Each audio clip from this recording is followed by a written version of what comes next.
Bonsoir à tous. Dans l'actualité ce soir, la sécurité maritime et les préparatifs du prochain sommet de l'Union africaine à Lomé.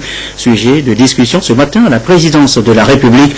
Le chef de l'État, Faure Gnassingbé, a échangé avec le président Roger Nkodo Dang du Parlement panafricain. L'institution envisage d'apporter sa contribution aux préparatifs en cours. Et voici les précisions au micro de Erlo Kitifou. Le Parlement panafricain est venu féliciter le président Faure Gnassingbé pour sa brillante réélection à la tête du Togo, mais également le président a été accompagné de son premier ministre qui est un ancien parlementaire. Nous avons aussi également profité pour féliciter le premier ministre pour sa promotion. Nous sommes venus discuter des problèmes relatifs au Parlement panafricain, notamment la ratification du protocole amendé du Parlement panafricain qui fait de lui un organe législatif. Et également, plusieurs sujets étaient inscrits à l'ordre du jour, celui de la piraterie maritime, celui du terrorisme, celui de la maladie. Tous ces problèmes, le président nous a éclairés, enfin un connaisseur des dossiers d'État. Il nous a fait le point des préparatifs du grand sommet sur la piraterie maritime qui se tiendra ici au mois de novembre 2015. Le Togo, c'est un peuple africain. Nous sommes bien obligés d'accompagner le Togo dans l'organisation et dans la vulgarisation même des décisions qui vont sortir de ce grand sommet. Vous savez, aujourd'hui, l'Afrique souffre de plusieurs maux. La piraterie maritime, le problème de la migration. Si on ne contrôle pas nos mers, si on ne contrôle pas nos océans, c'est très difficile pour le continent de s'en sortir. Et voilà le président du Parlement panafricain. Et ce sommet, justement, le va drainer beaucoup de monde. Les officiels, les participants, les visiteurs. Comment gérer tout ce beau monde? Comment les mettre à l'aise avec des hôtels bon accueillants? Comment faciliter, par exemple, leur déplacement? Bref, comment transformer cette visite de travail en une sorte de villégiature aussi? Responsable hôtelier, chef d'agence de tourisme, le ministère de tutelle, tous se préoccupent de la question. Les deux parties en ont discuté d'ailleurs ce matin. Le compte rendu Prudence Dissou. Le secteur touristique togolais sera beaucoup sollicité en novembre prochain lors du sommet de l'Union africaine sur la sécurité, la sûreté maritime et le développement à Lomé. Le gouvernement est à pied d'œuvre pour la réussite de cette rencontre à l'échelle continentale. À moins de 3 mois de cette conférence, une remise à niveau des établissements hôteliers et d'agences de tourisme s'impose afin de garantir de meilleures conditions d'hébergement et de restauration aux participants. C'est ce qui justifie la tenue de cette rencontre entre le ministère en charge du tourisme et les opérateurs touristiques. Ceci pour un rappel des dispositions à prendre pour la réussite du sommet de Lomé. C'est un secteur très important dans cette organisation. Il fallait qu'on échange avec eux pour voir, pour leur dire ce qu'on attend d'eux et pour voir comment, avec les différentes idées, on peut améliorer cette organisation. Ils sont sur le bon chemin.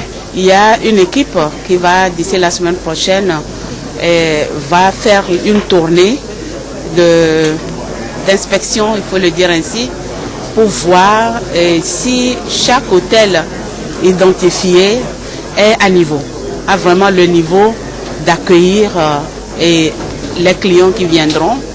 Et c'est au vu, à l'issue de cette inspection, que nous allons formaliser la liste à envoyer à l'Union africaine, puisque cette liste doit effectivement être envoyée à l'Union africaine pour donner la possibilité à toutes les délégations qui viendront de faire des réservations.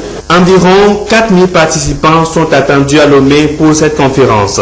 Le gouvernement a prévu des mesures d'accompagnement pour ces opérateurs touristiques afin qu'ils répondent aux standards internationaux en termes de qualité. Des séances de formation seront organisées dans les prochains jours à l'endroit des acteurs hôteliers et des guides touristiques. Un appel est aussi lancé aux responsables d'hôtels afin qu'ils renforcent leur connexion Internet et garantir la sécurité des visiteurs ainsi que leurs biens. On va offrir donc les meilleurs services hôteliers et touristiques au cours de ce sommet, bien sûr. Les préparatifs sont en cours, disions-nous, mais en retour, quelles sont les attentes de ces opérateurs touristiques? À quoi pourrait bien ressembler le retour d'ascenseur? Prudence Dissou. Les espaces touristiques, notamment les hôtels et agences de voyage, connaîtront sans doute un regain d'activité durant le sommet de l'Union africaine sur la sécurité et la sûreté maritime en novembre prochain à Lomé. D'ores et déjà, des dispositions sont prises au niveau de la plupart des hôtels de la capitale pour accueillir près de 4000 participants à ce grand rendez-vous. Le Togo est un pays d'hospitalité légendaire. Donc nous ne pensons pas qu'on ne va pas réussir ce sommet. Et d'ailleurs, c'est la raison pour laquelle l'Union togolaise de l'hôtellerie a commencé déjà à sensibiliser le personnel des hôtels depuis octobre 2014. Nous sommes à la hauteur pour abriter ce sommet. En ce qui concerne infrastructure, capacité, accueil et toutes les qualités pour aller au-delà des attentes de ce sommet.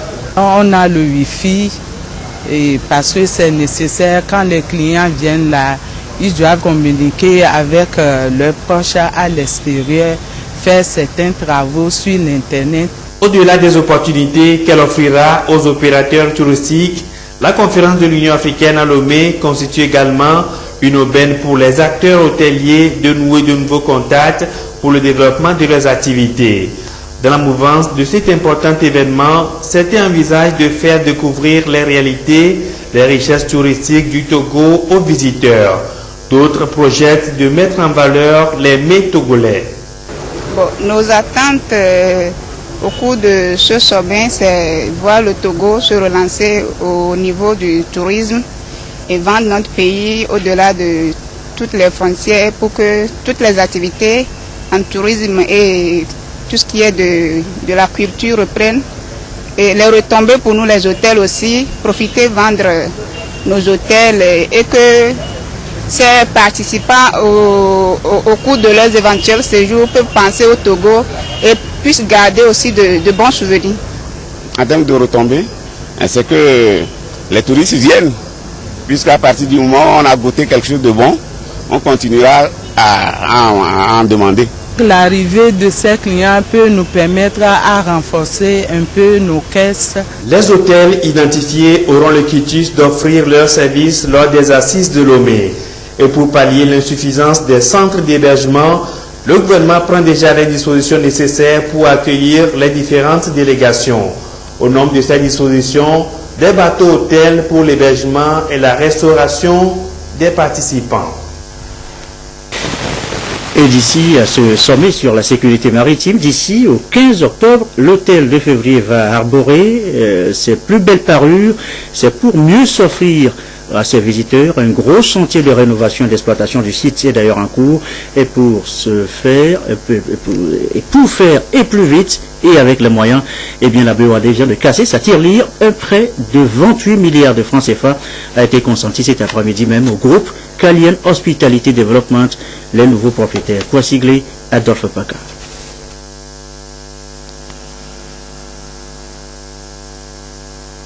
Tout s'accélère pour la finition des travaux de réhabilitation de l'hôtel de février dans le délai imparti.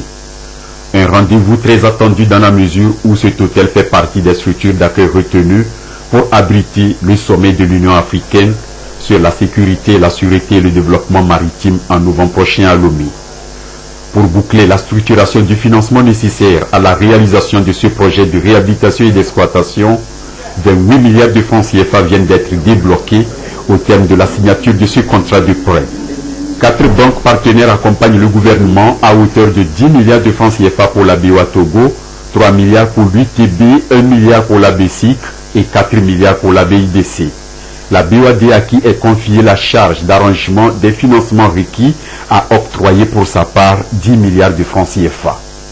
La BOAD et ses partenaires confirment ainsi leur volonté d'accompagner la reprise économique du Togo et de promouvoir un secteur privé dynamique, jouant pleinement son rôle de moteur de croissance des économies des États de l'UEMOA. La réalisation de ce projet vise à redonner son lustre d'antan à ce réceptif hôtelier, un des fleurons de l'hôtellerie au Togo et dans la sous-région. La réouverture de l'hôtel du 2 février renforcera le parc hôtelier du Togo en réponse à une demande croissante de prestations hôtelières de haut standing, consécutivement à la reprise économique observée dans le pays. Le groupe Calian Hospitality Development Togo, maître d'œuvre, avait débuté les travaux en novembre 2014 sur fonds propres, évalués à 16 milliards de francs CFA. Aujourd'hui, les 44 milliards estimés comme financement total pour finir les travaux sont acquis. We guarantee that the hotel will be open on 16th of October as per. Et nous vous garantissons que le 16 octobre, l'hôtel sera réouvert. And